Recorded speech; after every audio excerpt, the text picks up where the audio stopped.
Litecoin and Bitcoin share many core characteristics, but there are several important differences between the two networks. One of the most notable is speed.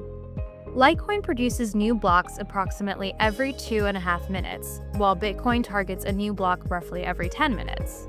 Litecoin also has a larger maximum supply. While Bitcoin's supply is capped at 21 million coins, Litecoin's maximum supply is 84 million. The two networks use different proof-of-work algorithms.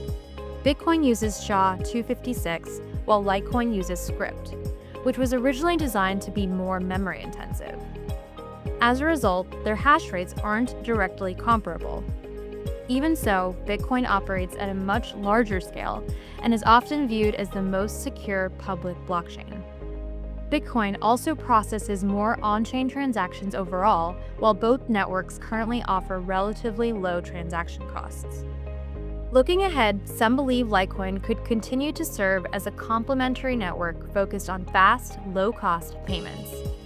Others see its future in ongoing experimentation and technical development, helping it remain relevant within the broader digital asset ecosystem, even as Bitcoin continues to lead across adoption and network activity.